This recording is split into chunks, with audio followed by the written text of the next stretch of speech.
Hello and welcome back to the middle of the hump day of week 3 in our summer series 2.0 in partnership with H&H.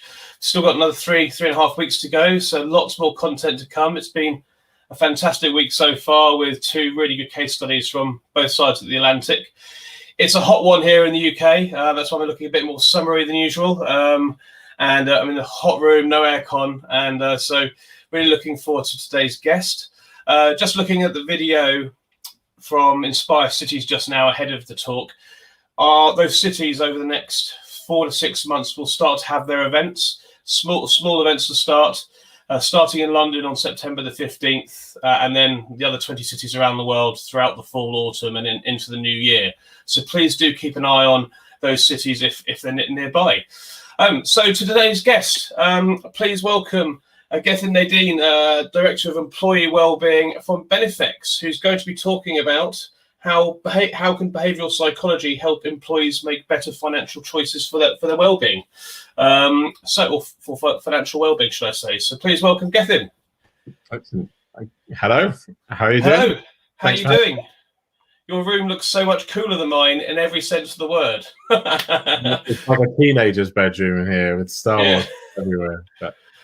Fantastic. Well, like always, I'm going to leave you to it and I'll speak to you in a little bit. So thank you very much. Excellent. Thank you very much. I shall just share my screen.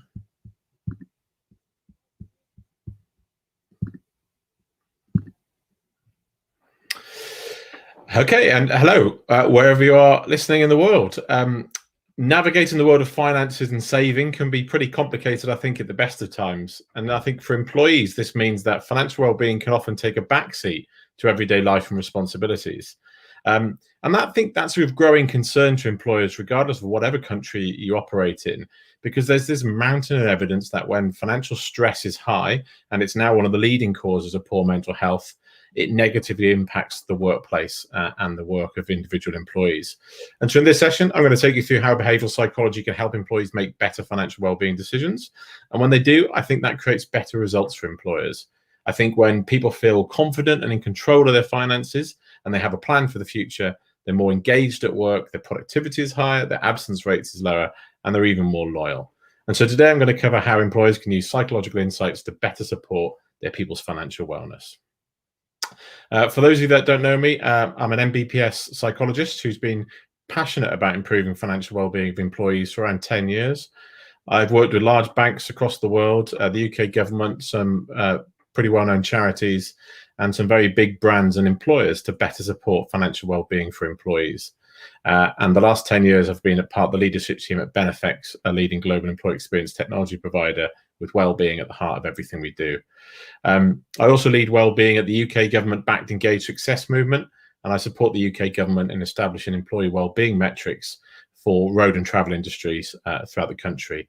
And as you'll be happy to know, I'm also an Inspiring Workplace's most influential expert for the last 2 years running, and fingers crossed for the next. So the message we're getting is on the back of the pandemic that employees really need the help of their employers when it comes to financial well-being. Right across the world, people just aren't getting the financial assistance they need from the financial services industry or their government. And so we can see in almost every country that financial literacy is much lower than where it should be. And as I mentioned, the pandemic has eroded that financial resilience for so many people. We see record numbers of employees and employers who now both agree that the workplace is where they want and need more support when it comes to their money. And that kind of makes sense, as it's where most people get their income, and it's where they're already making some large financial decisions around things like pensions, retirement, insurance, 401ks, etc. And one of the interesting things about financial worries is that when we have them, they can completely dominate our lives. Like it or not, money plays a very large part in our lives, and hundreds of years worth of marketing has given us this false sense of what success is and the part that money plays in that. And so it stresses people out and it scares them. And as most of our emotions are associated with money, and unfortunately, most of those are negative. And there's something in psychology that can explain why it's so important for employers to make a commitment to workplace financial well-being. And that's something called weapon focus. And weapon focus refers to our decreased ability to give an accurate description of a perpetrator of a crime because our attention being focused on the weapon that's present.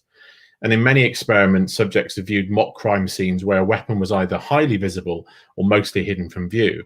And what the researchers found is that subjects in the highly visible weapon group recalled significantly less information about that interaction. Their focus was entirely on the weapon. That's the thing they were most concerned about. And I believe this is the same with money. I think when we are stressed about our finances, it completely dominates our thoughts. It affects our sleep, our relationships. It's the number one reason why people give for sleepless nights around the world, and it's now one of the primary causes of divorce globally. And so when we have financial worries or stresses, it's all we can focus on. And I think that's why it started to have such a negative impact on our productivity at work and our performance and our culture. And so those with money worries even turn up to work less. So this is kind of why I think it's important for employers to be paying some attention to. And last year, just before the pandemic, I was at Wired Money Conference. An organization called Bud, who do lots of open banking, released these results where they ask consumers kind of, who do you trust? And what the research actually started to show us is that generally trust around the world is pretty low, even in the places we didn't expect it to be. We started to see that people don't trust banks and people don't even really trust online financial services. And most people don't trust the institutions that we probably should be trusting with our money. But it also means they're not trusting their advice. And each year, Edelman produce a global index on institutional trust, and they ask people about how much they trust things like the media, the government, big business, etc. And pretty consistently for a few years, of all the major industries around the world, financial services has remained among the least trusted, only beaten this year by social media companies. But this tells us that across every major industry, across almost every country, people just don't trust banks, financial institutions. They don't trust pension providers. They don't trust insurance companies. All the people who should arguably be helping people with their financial well-being. And I think that's led to a very difficult position where employees don't really have anyone to turn to for support with their financial well-being. But there is one organization who has consistently been the most trusted in the lives of employees all around the world. And I think this is pretty significant. It's you. You're the employer. They trust you more than anyone else. When it comes to supporting financial well-being, they don't trust the providers, they don't trust the banks, but they do trust you. And that puts you in a very strong position to have a pretty large effect on the finances of your people. And so when we think about how employers can support their people with creating these kind of better money habits that give them the confidence so that they can perform better at work and give their best to the workplace, like any successful well-being intervention, we need to turn to behavioral science. And the problem with behavioral science is that there's this seemingly logical thought that knowing what we need to do to improve our well-being will lead us to doing something about it. But the evidence shows us that that just isn't true, and our brains get exhausted pretty easily. It's estimated that we make about 35,000 decisions every single day, and that takes a huge toll on us. So when it comes to things that we have a negative relationship with, like money, we don't like giving what energy we have left at the end of the day to something we'd rather not be thinking about. And that drives a lot of apathy when it comes to making financial decisions. We assume that employees think and act rationally, and that's not always the case. And when we see typical approaches to solving things like problematic finances are either to educate somebody about the need to save more. But if we think about other health behaviors, that kind of theory would see things like smoking and drinking stop completely because we'd all be educated about the health implications of doing those things. But as we know, that hasn't happened, and education alone wasn't the way that we stopped millions of people around the world from smoking. And so when it comes to financial well-being, I have a pretty strong suspicion that most people know they need to be trying to spend less and save more and think about their futures. But there are several psychological barriers common to all of us that prevent this from happening. And research indicates that people already want to be doing a better job with their finances. We just need to make it a little bit less difficult for them to do that. And a great example of where people need small moments of help is knowing what to think about at what time. We tend to think about one thing at a time when it comes to our finances, and researchers have found that consumers will focus on debt or savings, and really both at the same time. However, both of those things interact with each other all the time, and that plays a really big part in financial well-being. And so, for example, many people will take on debt whilst also holding money in low-interest accounts, which kind of doesn't make sense. And a common area of financial well-being, which many of you might have heard of, is nudge theory, the idea that I can nudge somebody towards making a better financial decision. And that might be a way to reduce some of the complexity caused by money decisions appearing too big or too tiring to deal with. And a great example of this at work is auto-enrollment. So used in the UK in pensions and in the US for 401ks. we automatically enroll people into a savings vehicle and they have to opt out. So the choice is there, but the friction serves to nudge people towards an easier choice. So letting themselves to be auto-enrolled rather than the easy option, which would be to not or choose not to and not do anything at all. And I think there's a lot employers can learn from this, but it's striking a balance between nudging somebody in the right direction whilst also not feeling like we're intruding on somebody's finances or being too paternalistic. And historically, we've tried to scare people into better well-being, whether that's putting horrible pictures on the packets of cigarettes or telling employees they're not going to have enough money to retire.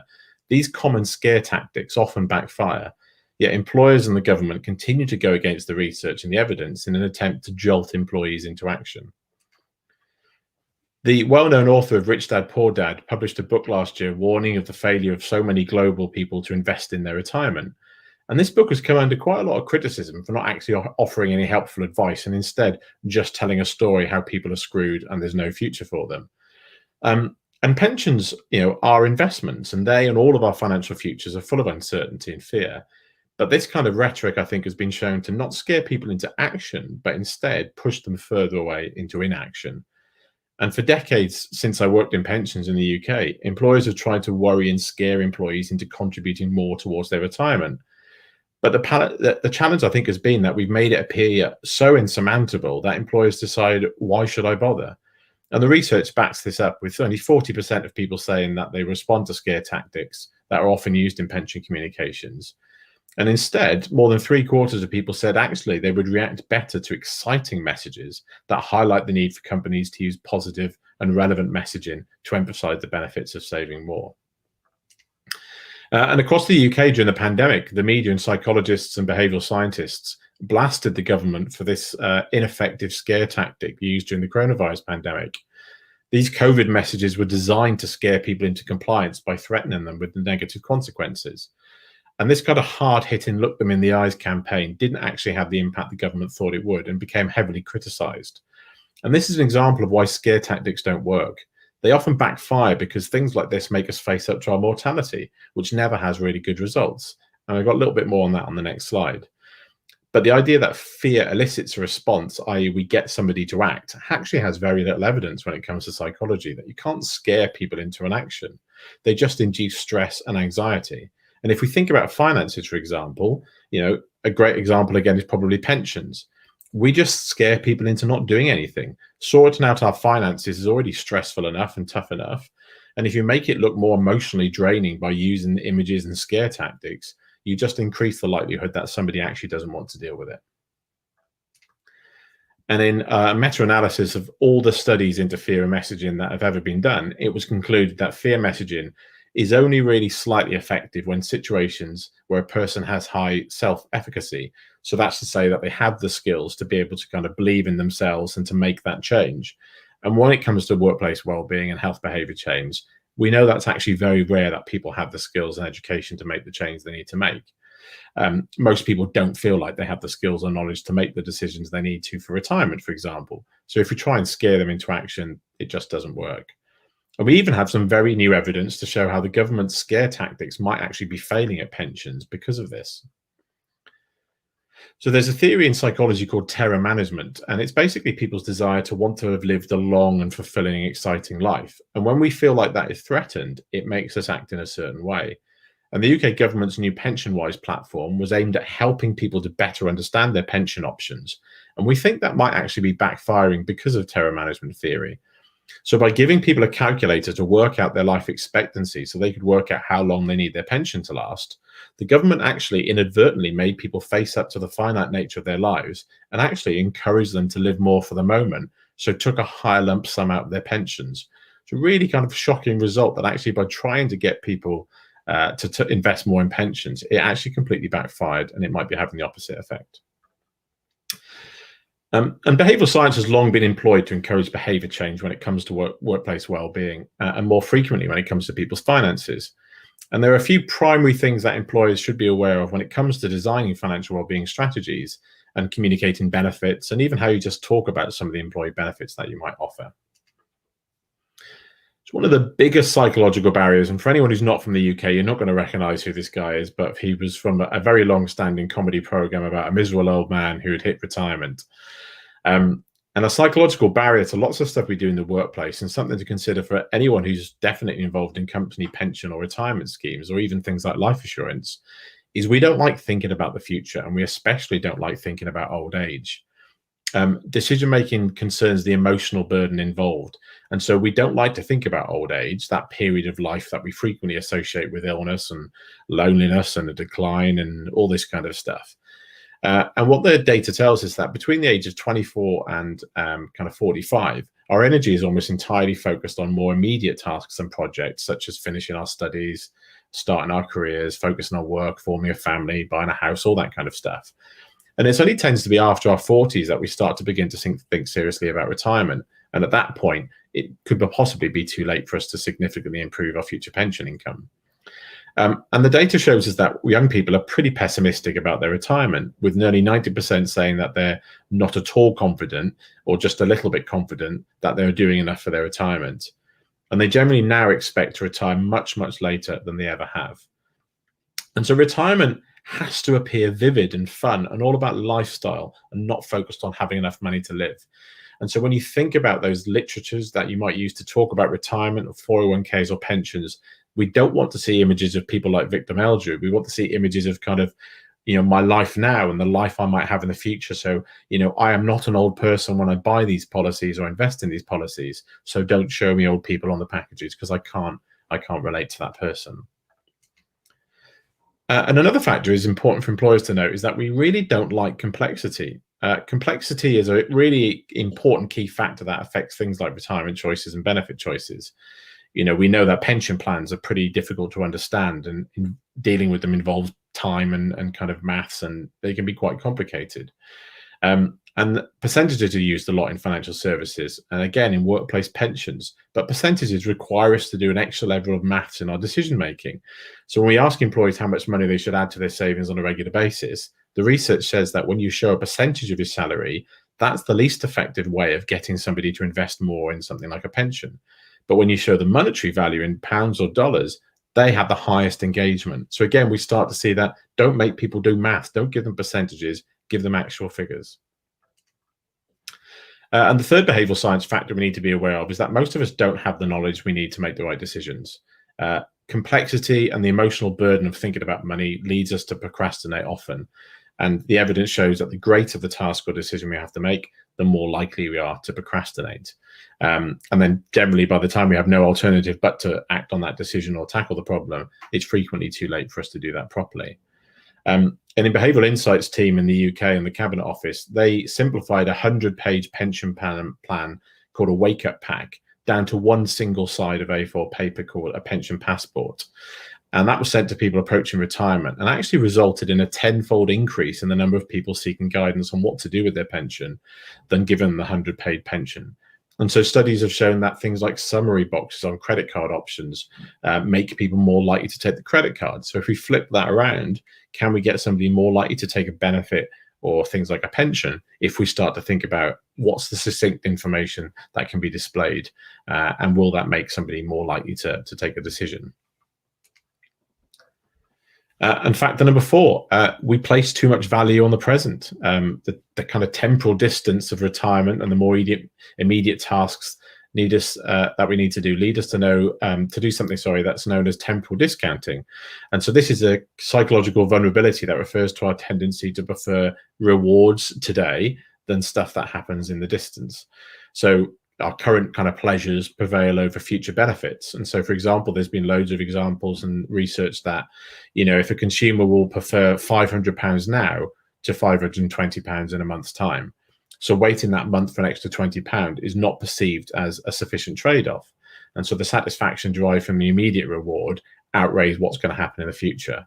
And people would rather have money to spend now in restaurants and movies and long weekends, rather than defer that consumption in favor of a better pension income, a reward that's going to be obtained in 20, 30, 40 years' time.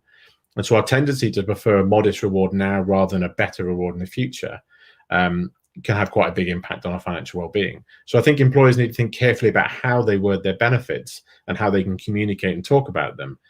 And are we getting the message across in such a way that the future investment is worth giving up an immediate reward today? And lastly, framing. The framing effect is a cognitive bias where people decide on options based on whether the options are presented as a kind of positive or a negative. So either as a loss or a gain. And people tend to avoid risk when a positive frame is presented, but seek risks when a negative frame is presented.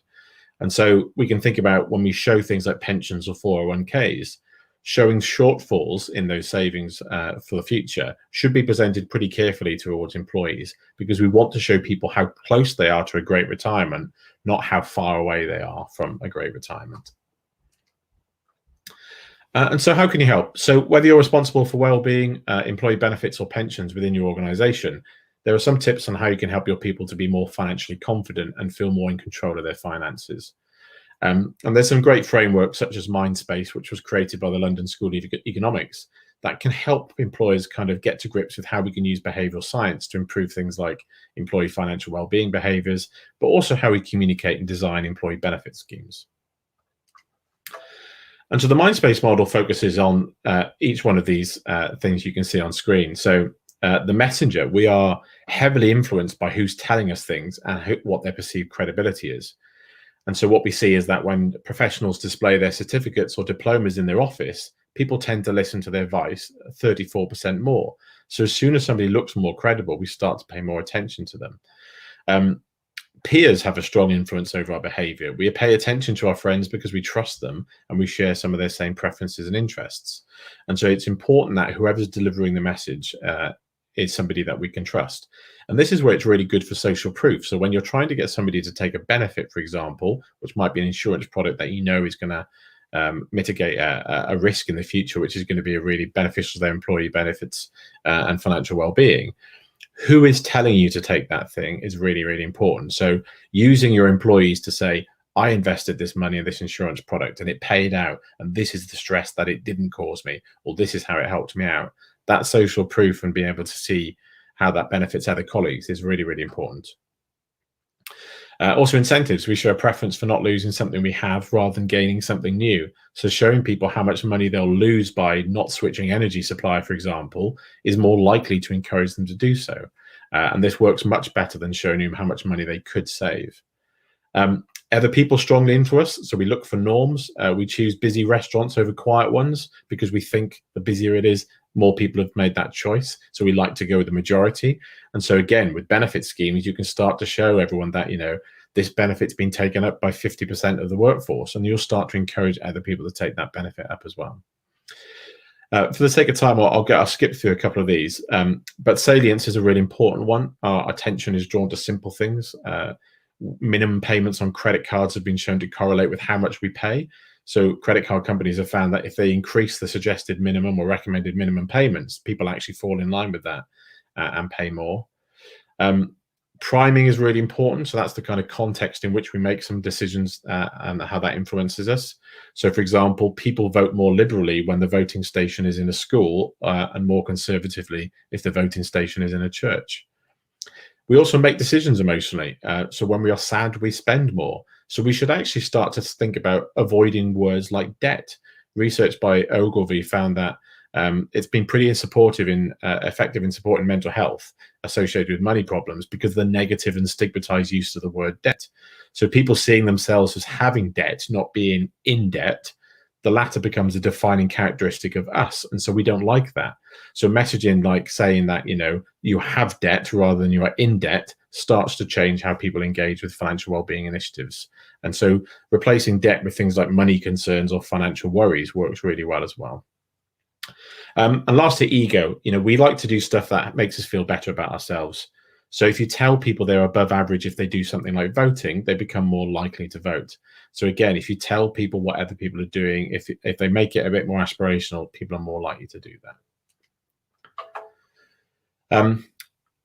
So making it timely, making it social, make it attractive, make it easy. The kind of 4 ways that behavioral psychology can help employees make financial decisions and better benefit decisions.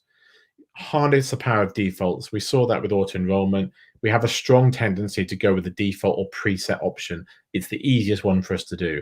So if we can reduce the hassle factor of taking up a service or a benefit and reducing the effort required to perform that action, then we'll start to get more people to do things. We need to attract attention. We are more likely to do something that our attention is drawn towards.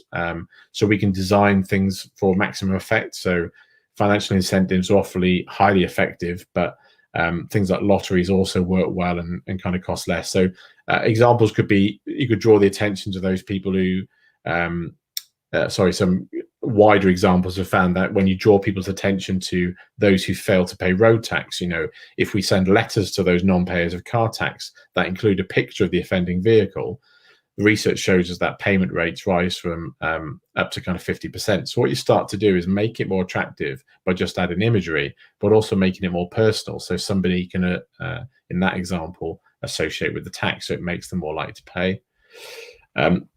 If we show that most people perform that desired behavior, that kind of making it social and describing what most people do in a particular situation, that encourages other people to do the same. So the HMRC did this in the UK.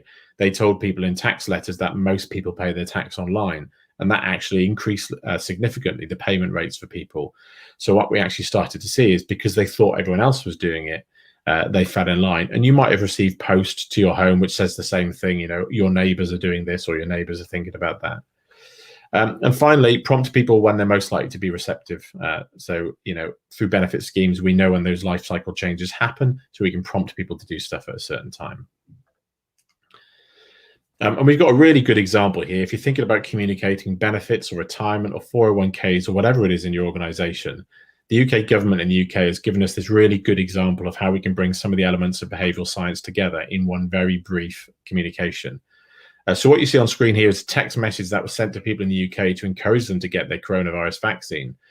And so it showed the receiver their existing commitment. So the word reached implied that the user had gone through some kind of effort or commitment to get to that point. The message plays to our egos by telling us that we've got to first place. We made it feel like it was a scarce resource, which made us act. So we think about how often limited edition is used to help us to buy something. We kind of made it feel like it was scarce. We also made sure the message came from an authority figure with credibility and made people feel indebted so that they'd be more likely to comply. And so what we have on screen here is 6 behavioral science nudges in just one paragraph. And I think it's a fascinating communications exercise. And it's a great example for you to think about how you communicate a benefit in your organization, how you encourage people to improve their financial well-being, and how you can improve better take-up of benefits and insurance products that might help and support people's financial well-being in the future. But finally, kind of when people are struggling with money, it's very easy for them to put their head in the sand and not deal with it. You'll know this as the ostrich effect. Whether an employee is in debt or struggling to make a plan or just confused about their options, the way society tends to value money is that many of your people just aren't dealing with the money issues they have to. And I think employers have got a really unique opportunity here to support the well-being of your people, the overall well-being, not just for financial well-being. Money is consistently the thing that makes us lose sleep and stress more than work and more than our relationships. And it has a huge impact on our mental health. And I think that's why financial well-being needs to sit at the center of any workplace well-being strategy. So I think using behavioral science to improve employee financial well-being can be a relatively straightforward thing for most of you to do if we just think a little differently about the benefits we offer, how we talk about the things we give employees, how we explain and communicate them. Your people are already using behavioral science at work, and they're already making some large financial decisions working with you. So getting better at supporting them is about ensuring you're getting the best out of your people so they produce best results for you and your organization. And I think we really need to start thinking about financial well-being at work is not a cost, but now an investment in a more successful business. Thank you.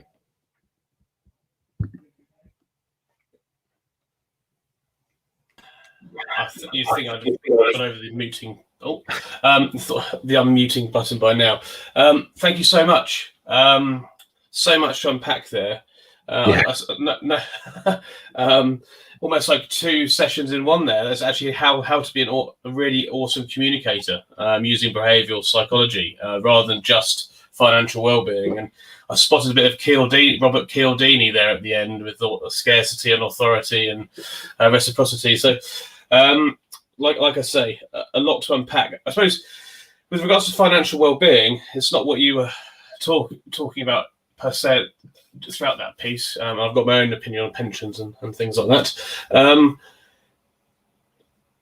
Employers have a really hard journey to traverse right now, in the sense that people returning to the office, not returning to work, because we've all been working, not everybody works in an office, about people have got used to the extra income they've saved by working from home, if they have been doing that, or commuting and not spending money out for food. Yeah. And that is straight at the heart of you're out of pocket, losing that money, and could either not be saving it or going into debt again afterwards. I'm just wondering if you had any thoughts around that and financial well-being and how employers could deal with that. Yeah, in almost every country, because of the pandemic, financial resilience has been eroded for millions of people. For those with money, that the wealth has ballooned slightly. So the middle classes in most of Europe it got somewhere in the region of kind of £300 to €500 at the height of the pandemic saved every month. Wow. As we started to release lockdowns, some of that money obviously started to go back into the economy. But we have data from the Bank of England that shows us that some people are sitting on that money and some people's savings rates are now better. And so I guess part of employers' responsibility here, I think, is to make sure we don't lose that opportunity, and that those people who have saved money, either by commuting or just by not going out and eating out, whatever it might be, and not having holidays, is how can that money be used to give them more financial confidence? Because we know when people have savings accounts, even if it's a small amount of money, that safety net makes them feel better. And again, we know that the more savings somebody has, that's again linked to financial mental health. So actually there's a very cyclical relationship between money and mental health. The more money and control and savings we have, the less likely we are to develop mental health problems. I found it fascinating as well. I was thinking about people with savings, but they've got more debt at a higher interest rate accruing, but they want to keep their savings. I can relate to that for over many years. I actually also think about the nudge effect. I saw a documentary on Warren Buffett about 2 years ago, which is about 20 years too late, because he talked about compound interest, and I just gave up at that point, because if I started 20 years ago, that'd have helped me. Like I said, there's so much to unpack there, really. I've got so many questions. I'm trying to pull one out, really. Is there anything else that you'd like to add from your talk that people should really be thinking about right now? So I think it can feel like a big task, right? And I think lots of employers ask me, how much of a responsibility is this for us? And I think hopefully I've made the argument that people are crying out for your support. They're not getting it elsewhere. They need it from the employer.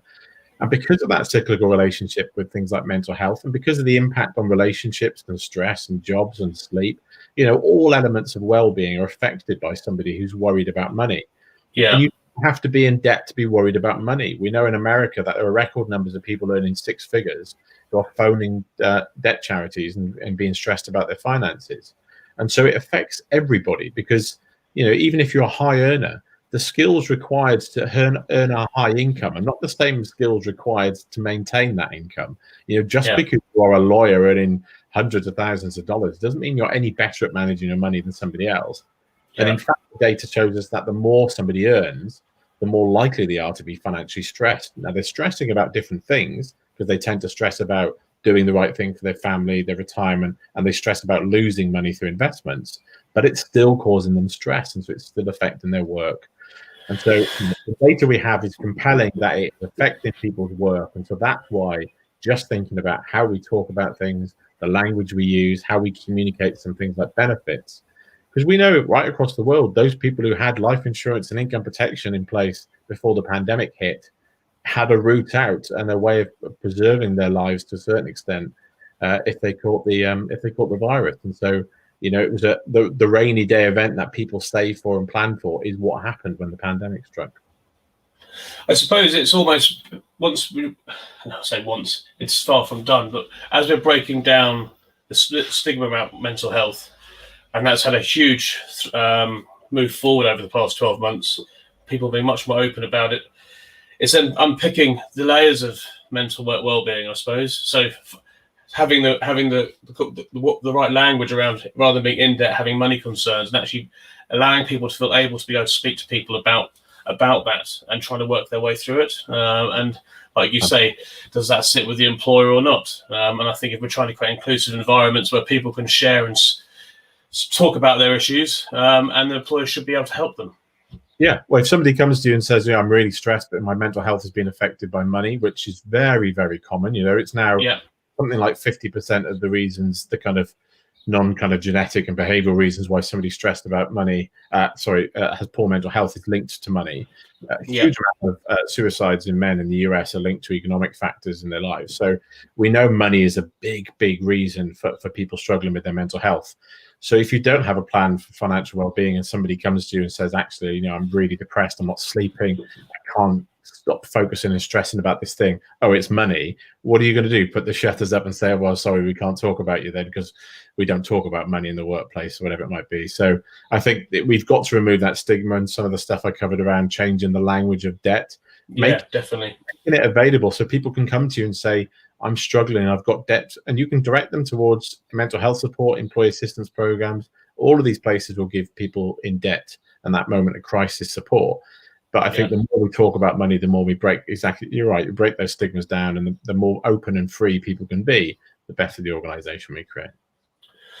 Well, look, sorry I haven't been the best question, full of a host for questions after this, but I think your talk has covered around 3 or 4 really important integral topics, from well-being to financial to inclusion to communications, and then psychology as well. So thank you so much. I often take photos, but I took more photos during your presentation than anybody else's so far on my phone.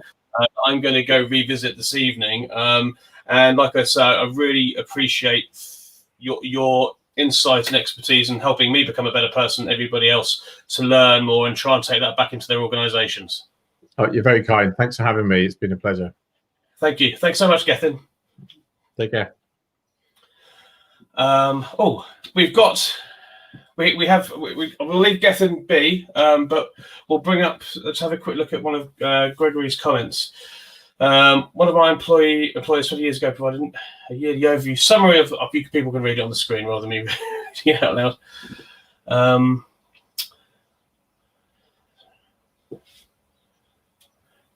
Okay. No, thanks very much.